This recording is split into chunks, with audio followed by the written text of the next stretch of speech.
Hello, and welcome to UX Leadership by Design. I'm Mark Baldino, your host. I'm also the co-founder of Fuzzy Math. Fuzzy Math is the user experience design consultancy that brings consumer-grade UX to business applications for B2B and enterprise tools. Today, I speak with Dave Seligson, the founder of A2O Consulting. And Dave specializes in business optimization and leadership development. And hey, we all need a little bit of optimization and leadership help, right? I know I do. So honestly, this conversation really hits home. Um, Dave's also a mentor with SCORE, which is an organization that we used really early on at Fuzzy Math for like leadership mentorship. And Dave and I discussed some of the challenges that business leaders face in terms of stability and growth, and maybe what are some of the sticking areas for many businesses in terms of growth. And this sort of naturally leads us into Dave's real passion, and that's his kind of take on innovation and doing innovation work. And who needs it, which is a hint everybody does, and how to implement it, and what it means to have a quote kind of culture of innovation. But then Dave takes us like step by step through his process of innovation, and it's a process we can all grok, we can all get it. If you're a leader, your team, regardless of size, can be innovative. And for my design and product folks, you'll see a ton of overlap between the design thinking process, but with this like operational component of product market fit and voice of customer. And then like, how do you roll out new innovations at an organization and support it? And so again, the conversation was like very personally rewarding for me as I challenged myself about how innovative we are at Fuzzy Math and how innovative we can be. And guess what? We're doing 2025 planning right now. So it's like the perfect time to figure out budget and resourcing for doing innovation projects like this. So I just want to say thank you as always for listening. And I really think you're going to enjoy the episode. Dave, welcome to the podcast. Thanks. It's great to be here. I really appreciate your time today, and I'm really excited about the conversation. We're going to get into some topics around innovation and making it work within organizations. So before we get there, you have a super interesting background and path to where you are, and I feel like you're still one of these people who's wearing like lots of hats in parallel with one another, which is really cool. So give the audience a sense of where you've been and what you're up to now. Sure. My career started as a teacher and a principal in the school systems, taught some college classes and had the opportunity to leave and start my own business back in, 2008-ish. And so I took the leap and I started my own business, and that quickly became helping other companies raise private capital, start and grow businesses, write business plans. And all of that led to what's become my passion, kind of helping me to figure out and find my niche, which is evaluating business and helping them overcome the gaps and issues that they're facing so that they can grow. And so I'm kind of equal parts operations, equal parts business development, and a whole lot of just really helping to make impactful difference for companies. So that's my path. I have served as a global partnership director. I have served as a chief products and strategy officer, as general manager. I have my own consulting company as a CEO. I'm on the board of a nonprofit that helps folks with disabilities ensure that they have equal access to different locations, entities, stadiums, cities, whatever. So, and I'm also a SCORE mentor, a certified SCORE mentor. So that's a volunteer opportunity where I help entrepreneurs as a mentor, as a business coach, for free. That's awesome. Well, I'm going to do a little bit of a plug for SCORE, not because you asked me to, but because when we founded Fuzzy Math 15 and a half years ago, we met with SCORE folks before. We had two advisors, and my partner Kate runs a dietetics and therapy practice, and she has a SCORE mentor that she's used for years. Cool. And so it's really invaluable. I just want to thank you for giving your time back to advise folks. I do want to go back to the education and just ask you a question, and maybe this, I don't know if it's advice for people who are in a career path and in an industry and are seeing something that is maybe scratching an itch that's really different. Mm-hmm. And I don't know, was there like a progressive switch between the two? Did you just say, I want to make this? You like what's your advice to people who are finding themselves going in one direction? They're like, I think there might be something over here I'm interested in. It was progressive. In fact, okay. I had an opportunity to partner with somebody and start doing some coaching, some business coaching while I was a principal. So a couple nights a week, sometimes on Saturday, I started this little sidecar business. And eventually it grew, and the demand was such that I had the opportunity to take the plunge and resign. So two things: if you have a passion, you think you want to do it, Like, let's go find a way to do it as a sidecar. Like, you can do it while you're doing what you do. And if it shows, if it has something that makes, then let's go think about where's that tipping point where it's time to go turn that into actually a career change. And don't be afraid. I guess, for me, I would rather try something and make a mistake than look back and wonder what if I would have. I'd rather do it and fail. And not Right on. everybody's wired that way, but if you're wired that way, then I just say taking those steps is really helpful. And there's no better way to determine if that new career path is meaningful than to sort of test the waters a little bit by doing a little bit of consulting, a little bit of project work, even volunteering to do something without even revenue, just to see if it's a thing and if it resonates and if you're making a difference. And that's kind of how I started. That's awesome. Well, congrats on the career thus far. When you're working with, if we can say on the small business topic a little bit, like, Sure. I mean, listen, I was a design practitioner and then started a design consultancy, right? Very typical founder led business. I keep hitting lots of ceilings because I don't have experience. Business development is something I spent a lot of my time on 15 years into this profession, and I spent zero of it when I started. Operations, I kind of got a little bit of just my makeup and personality. You're doing a lot for these organizations. Where are like common sticking points? Do people need like help across all of them, or are you finding like in these one or two areas is where people need the most help? Yeah, it really is. It depends on the kind of company, the kind of industry, and the kind of leader. All those kind of different things kind of intersect. But there's a life cycle of a bootstrap company, and it's typically is I go find people that need my services, I contract with them, and then I do that work. While I'm doing that work, I'm not selling anymore.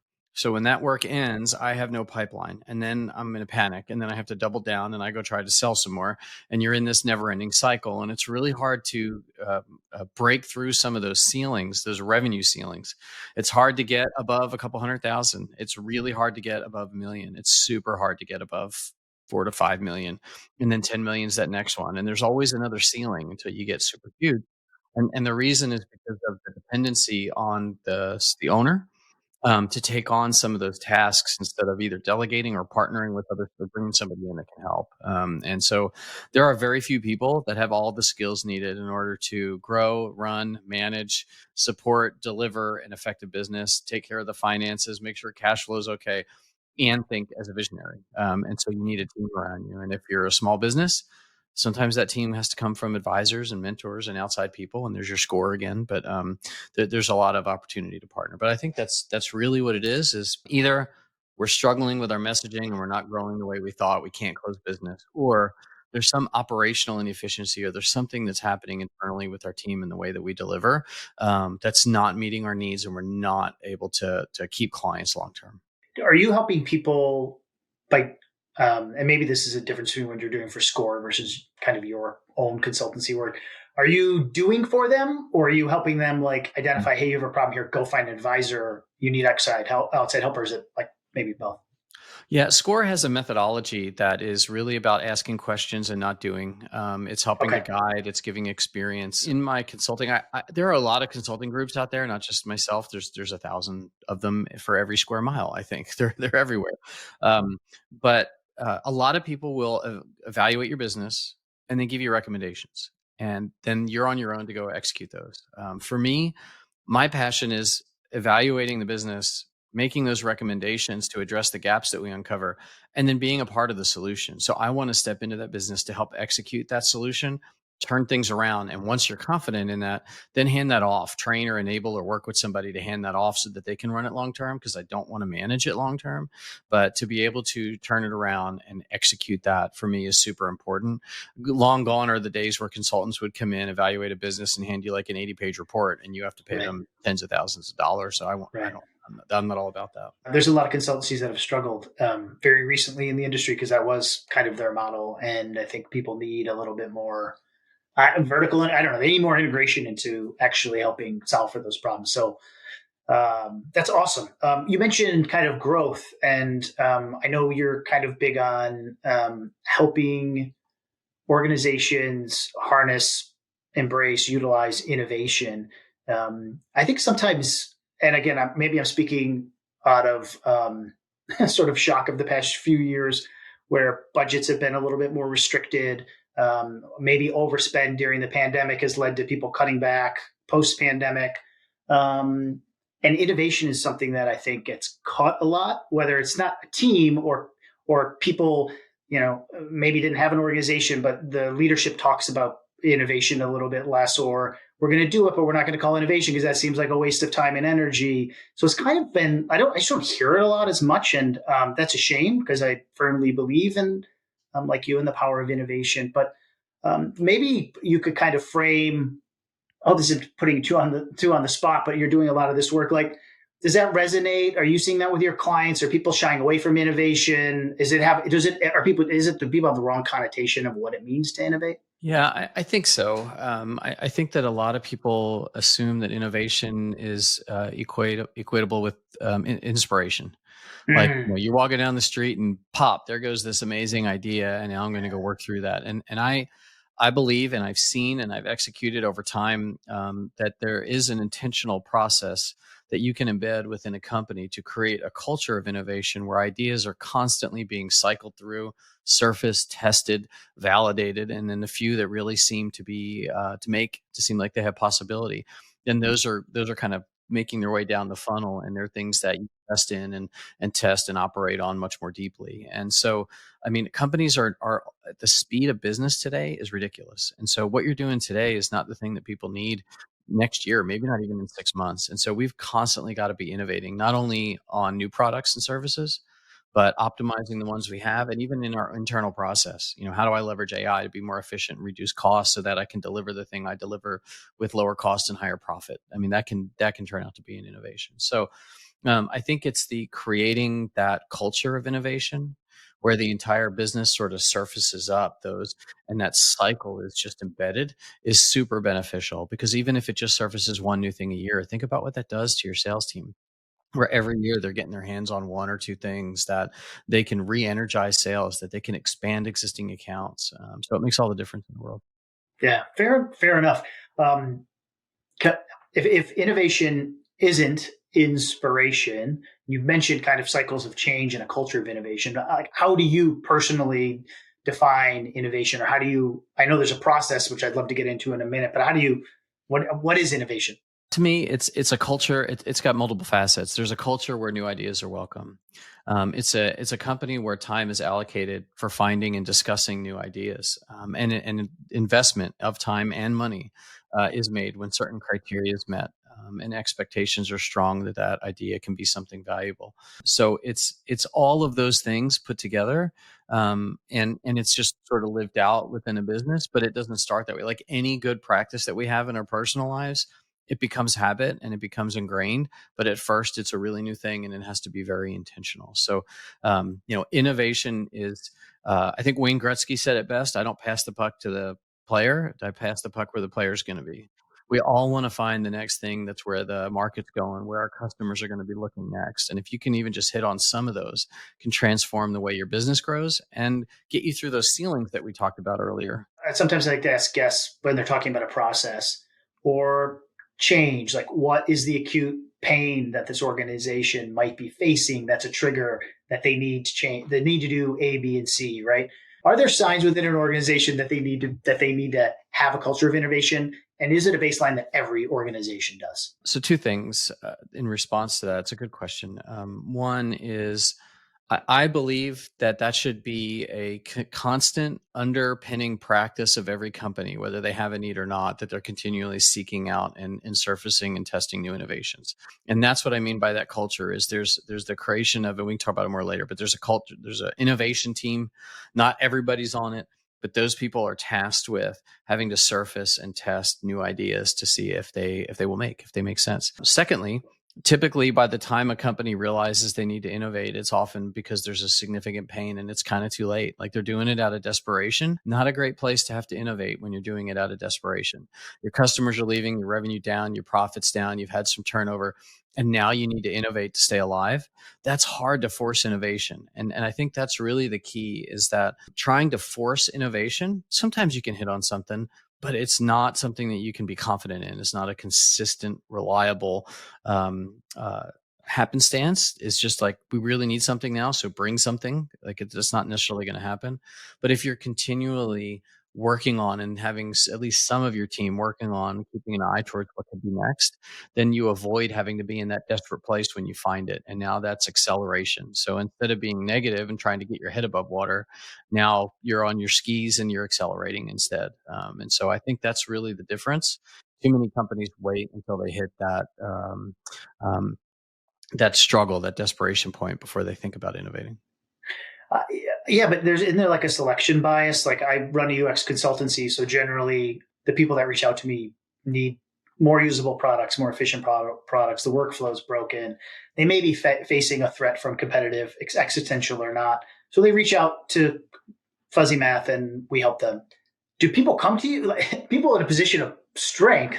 Like, would the leadership think, "Oh, I really need to be more innovative as a group"? Maybe great leaders do, and that's maybe a point here. But it's almost like I feel like people would be coming to you when they're starting to the ground sort of moving underneath them, and they're a little bit nervous, and they're like, "We need some change within this organization." So it's almost like the people who get it maybe are already there and don't need you, or people who are just starting to feel like they need it kind of reach out to you. But I always feel like there's selection bias when people reach out to me as a consultant that they need my services. And so I'm wondering if you kind of feel the same way. Am I describing something that makes sense? Yeah, I mean, certainly more people will reach out when they feel pain, when they feel that need. But really good leaders will understand that if they create a constant cycle of innovation, it'll avoid the pain in the first place. So Yeah. it's preemptive, preventative maintenance, so to speak. In terms of, we get vaccines so that I don't ever get that illness. I don't wait until I get that illness, but when I do, gosh, you better believe I'm going to the doctor and I'm getting everything I can to get rid of it. I'd rather have it in advance so that I never get that way in the first place. And I think it's the Yeah. same kind of process with businesses and leaders who are true visionaries, leaders who are constantly wanting to push the envelope, who are in a growth cycle. How are you going to grow except through innovating and continuing to stay afloat? Because otherwise, no matter how long your runway is, at some point it's going to run out if you don't have something new to offer or a new way Yeah. to offer it. Yeah. Fair enough. I couldn't agree more. And honestly, speaking as a business owner, I think the same thing. I mean, fear is a great motivator, right? But it's also, and when business is shaky, it's like, okay, yeah, there's a stability we have to find, but we don't change the underlying mechanics of how we operate as a business. We're going to Mhm. find ourselves in this cycle in the future. So let's break down the innovation process, right? I think people in my line of work talk a lot about, like the design thinking methodology. Some people think innovation, as I said, is kind of a term they don't want to use because it sounds like it's hand wavy. But I know you have kind of a very robust process you bring your clients through and that you advocate for. And I'd love to have you break it down for the audience. Yeah. So for me, the innovation process is predicated on the creation of an innovation team. And if you have a decent sized company, that innovation team should be a stakeholder from each part of the business and ones who, you think personality wise or have a bent towards ingenuity and innovation. And they have very specific tasks. If you're a solopreneur, if you don't have a large team, you might find other solopreneurs and create an innovation team and meet once a month on yourselves across multiple businesses and try to do that. So it doesn't necessarily have to be a large company that can have an innovation team. In that, and it could be 2 or 3 people, and it could be 15, 14, 15, 16 people. I don't think it should really be any larger, but it could be. And that innovation team, their job, first of all, is to listen to the ideas that their teams have, to listen to the ideas that their customer has, to pay attention to commercials and news and whatever's going on. And every time they happen to hear something, to jot it down, to bring it back to the team when you meet on, your monthly meeting. And so the first thing is we're creating this pipeline, if you will, this sales pipeline, if you will, of new ideas. And they're all at the top of the funnel. So we're not doing anything with any of them except we're noting them. And those ideas are, again, something brand new that we've never done before, but that still fits in with our mission and the purpose of our company. They are optimizing or looking at something that we're doing already in a different way. They can be internal facing. They can be a new partnership that's going to expand something. So there's a lot of ways that can go. And tracking those ideas in some type of document tracking form, spreadsheet, smart sheet, whatever, is really important into those categories. And so that team, when they surface, then the next thing that they do is they decide, hey, I really feel a passion. Each member of that team feels a passion about one or more of those. And they commit over the next month that they're going to go spend, I limit it in most of the companies to 2 to 4 hours a month. That's it per person. And so if 2 or 3 people want to collaborate and they want to investigate an innovation because they like the idea, combine their 2 to 4 hours each, and maybe they get, if there's 3 people that are doing it, you got, 6 to 12 hours of work over the course of the month. And they're going to start doing some research. They're going to start seeing what it would cost. They're going to talk to sales and see what the opportunity might be. And you teach them how to create a really high level business case. And I call it innovation testing. Okay. And so your innovation team surfaces ideas. They choose the ones that they're passionate about and they test them to see if it makes. And by make, I mean, if it costs me $10, I can't make $10 from it. I want to make $100 or $120, right? So does it seem like the investment to get this thing off the ground is worth the return and the potential customers? And so you teach and enable them how to build this business case up. Once they build that business case up and it passes muster, it comes down the funnel a little bit. Now, then you take the best ones and you think about, okay, how do we dive deeper into this? These two really these two came down the funnel. These are both, they look like they're a good test. Now, I, as the leader of that innovation team, or other people who are sponsors and executives, jump in and they put their muscle behind it. And you start thinking about how we can understand what it's really going to take, what the true costs are, what the market opportunity is. You do voice of the customer. And so you roll this out, and some of your key customers and advisory boards, you can say, hey, if we did this, would this be of value to you? What would your price point be? How much would you pay for it? What are some use cases that you think? Would you consider purchasing that if we rolled this out? And so you can kind of test the waters. Anyway, the innovation team is a driver behind this entire process of surfacing ideas, doing the initial testing, and then helping to support the deep dive investigation and the rollout through voice of the customer and different pilot programs. That's awesome. And thank you for breaking it down very, very clearly. Does this always runs? Are we always adding to the hopper and then moving stuff down, and adding to the hopper and then moving stuff down You through? got it always. And Okay. and I don't get rid of the old things. I just color code them. Hey, that one's grayed out because maybe 2 years from now, maybe it wasn't the thing today because the market isn't quite ready, but 2 years from now it is. So we got these running lists of all the ideas. I mean, think about just the value of that library alone, of all these ideas that are surfaced. And then the ones that we test, you have active ones that are being tested, you got ones that have said no to, and you got ones that are moving on and they're moving forward in the process. But yes, this constant cycle is underpinning operations of your business continually. What is leadership's role during this process? After, like, are they just staying out? Are they actively involved? Like, how do you see when is the best time for leadership to be involved? Yeah, I mean, I think you need a key leader, or to bring somebody in who has a direct line to the leadership team, who's running and sponsoring this entire innovation team. You Okay. need somebody who's going to teach and train and hold them accountable for their stuff. And that needs to be some type of leadership role in there. But other than that, the leaders are all responsible for other things. And the time when you need to engage them is when you think you finally have one. On a quarterly basis or twice a year, you need to have like a once leadership team meeting where you get to present the 2 or 3 ideas that you think you're going to make, have them listen, have them ask questions, go back to the team, eventually have them vote. And then once we decide which ones we want to go to market with, now there's this, we got the idea, now we're ready to go to market. Yeah. That whole process is going to take every member of the leadership team. You're going to need sales, you're going to need marketing, you're going to need operations, you're going to need to build stuff out. You're going to need every piece of the business to go drive through getting the thing ready to go to market. So really, there's not a whole lot of involvement outside of that initial sponsorship and their awareness and support of it. But once things come down the funnel, and there's decisions to be made, we have to have that regular cadence where they're approving and asking questions. Yeah. What are some common, like, challenges or pitfalls or ruts that people get in once they start this process? Worried about allocating time for it, which is why I limit it to 2 to 4 hours a month. I mean, I think that's typical, but allocating time, bringing in the right resource to lead the effort. And you may not have the right resource internally. So if I want to build this, do I bring in someone like me? Do I bring in somebody else who can come in and embed and enable and train and organize this innovation team and then hand it off to somebody who can manage it long term? That's hard. Having that innovation team be accountable. Like for me, I'm okay. Like if you got so focused on client work and you didn't get to do your 2 to 4 hours this month, okay, do it next month. Like there's not an urgent driver to have a new innovation every single month. But at the same time, you got to hold them to account to make sure that they're not spending 30 hours on this and not doing the work. And also that they are still engaged in spending work at all. Budgeting is a big deal. And so I believe that at the time when you're setting your annual budget, that there should be a line item for innovation investment. You may not use it all, but it should be set aside for that. Instead of robbing Peter to pay Paul. So like, hey, we want to do this new idea. We didn't budget for it. So how can we squeeze money out of other places and move it over here? That's an obstacle.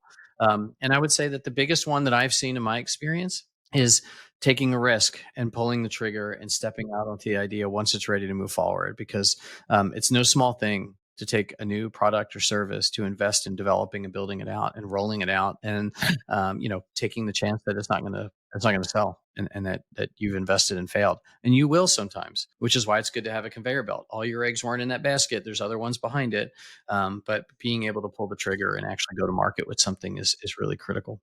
Yeah, fair enough. I took a sales course. I'm sort of still in it for a number of years, and we talk about like time, money, and change. And people always think that time and money are kind of the resistance, but actually it's change. And if I'm trying to pitch somebody as an organization or as a leader, and somebody's coming to me in my organization, the change is really the hardest one, because you have to have a mindset of being open to ideas, as you said. Like, this is part of the culture of innovation, is people feeling comfortable in the space to generate new ideas, and then actually, leadership being willing to make those changes and enact them, because it's scary. It's one thing to give somebody 4 hours a month to generate some ideas. It's another to say, we're going to operationalize this, we're going to go sell this.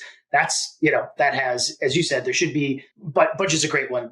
Like, as somebody who runs a business now and has always been very resistant to budgets, I think you're exactly right. We need to be able to carve out the time to actually spend to make this thing successful. But that change is a hard thing for people to do, I think, in a lot of organizations. And I think there's, typically leaders and most folks fall into one or two categories. They're either this daredevil type that goes and doesn't want to think. I don't need to. I'm going, and I'm going to stumble all the time, but I'm just going. And then you have others that I'm not going to go anywhere until I understand all the details. And so this process takes care of both, because we have that initial testing that slows us down, that makes us kind of validate things. But we also have a critical and a recurring point where we have to make a decision to move forward. And so I think we have to support both sides of leadership and ownership in being able to help them feel comfortable, whichever side they fall on. Yeah, fair enough. I'm the latter. Regretfully, I'm not a daredevil type, but I'm the former, man. I'm the former. I had to put some stuff in place to slow me down. I was told that if there's nothing broken, I might break something just so I have something to do. That's kind of my, yeah. Well, good on you. I mean, I think, businesses maybe need a balance, but if I could ask a very selfish question, which is, I'm just picturing running this at Fuzzy Math. We're going through our yearly planning. We use EOS traction in terms of how we manage the business. And so we're doing our Q4 year review. We're planning for next year. And I'm like, oh, this is a really interesting idea. We have internal initiatives and they're kind of spread out. This would be a nice way to structure some internal work around, can people help us innovate how we do work, what we sell? And then I was following the process, and then you got down to go to market validation, customer fit. And I got really nervous, because I'm like, how do I get that right in order to go to the next step to say, yeah, I'm going to actually, I'm going to go ahead and allocate time, energy, and operationalize this, make this a real thing. Like, how do I do that step of market validation? I'm a small, 16 person firm. I think we can pull it off, but it's like, it scares me because I don't want to make too big of an investment in something and then have it not work. But I like the idea of following the funnel process. So a few things. I'm very familiar with EOS, and when I've worked with EOS companies, they actually make quarterly rocks that were, or annual rocks that were 1 to 2 new innovations per year kind of deal. And quarterly rocks were tied to either the surfacing of ideas, the go no go for ideas, that kind of stuff. So we embedded it in that process. Secondly, around your other question about the product market fit. The best thing that I can say is once you hit a go, there's got to be some internal work that's done. Your investment is minimal, but you're going to build it out. You're going to build out framework. You're going to get a test of an integrated technology. You're going to create some process and templates. Like, there's just our work and our time, and you're going to go invest to kind of build out what this looks like. You're going to make it look pretty. You're going to create a presentation. You're going to give some examples, some use cases of what this looks like when it's rolling out.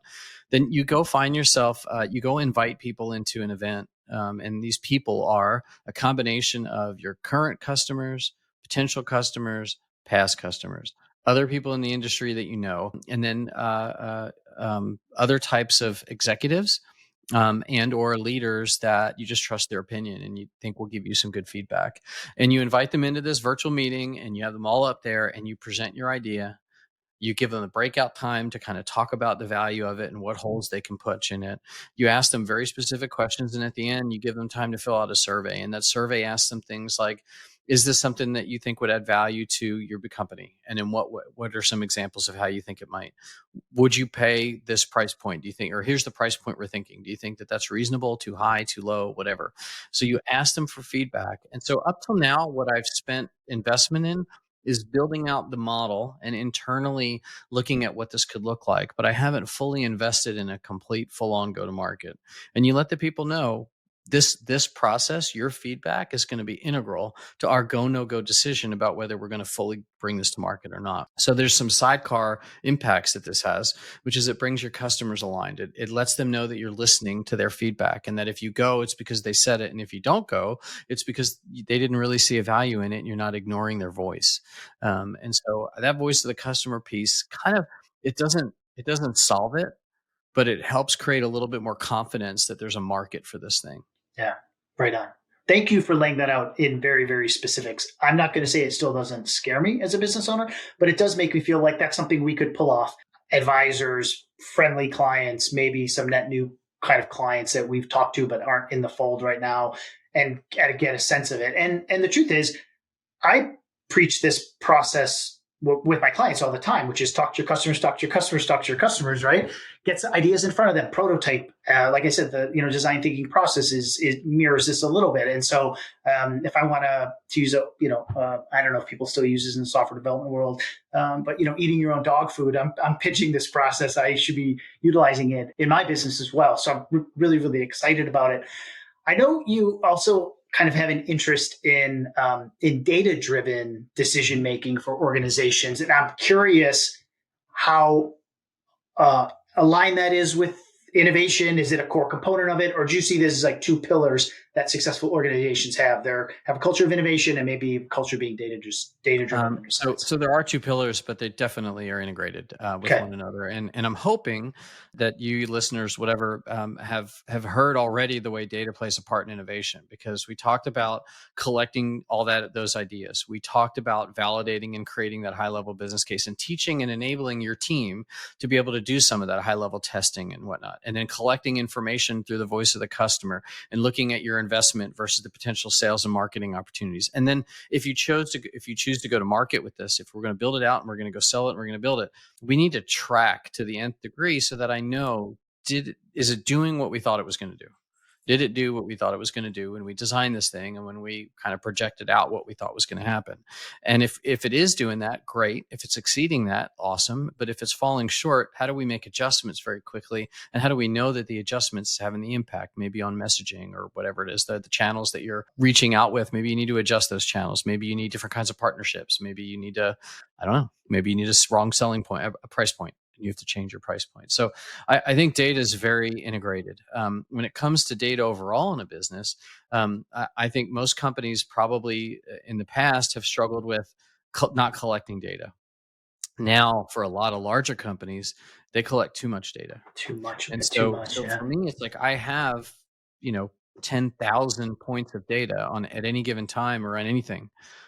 But if I'm trying to do X, I might only need 7 of those 10,000 to help me understand and track X.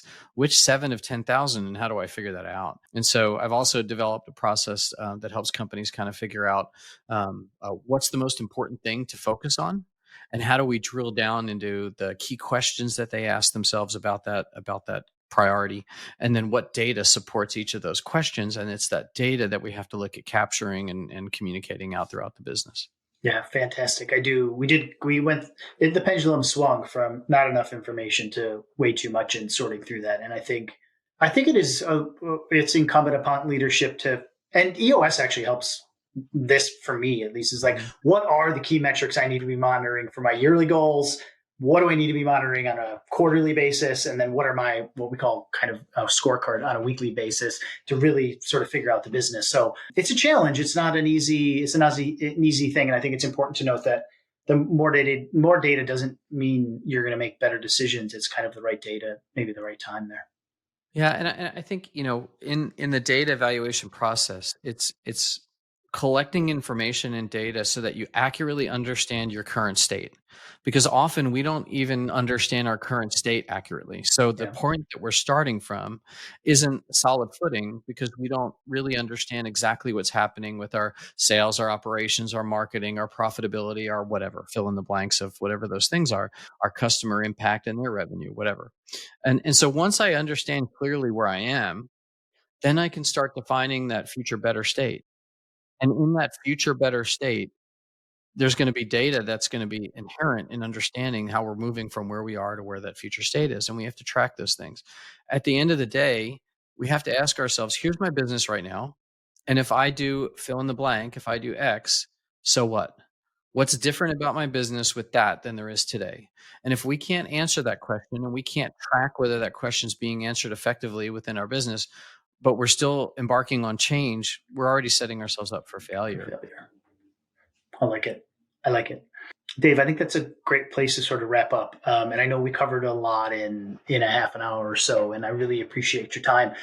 You provide these services to clients, so I'd love to bring you some business. If anybody listened to this and they think they could use help, either being more data driven, as we talked about towards the end here, or helping sort of establish and imbue a culture of innovation in the organization. I hope they reach out. But more importantly, where can they find you, Dave, if they want to reach out? Yeah, I appreciate you making the offer, and I also kind of chuckled when you said if anybody's listening. So maybe it's just me and you, and that's it.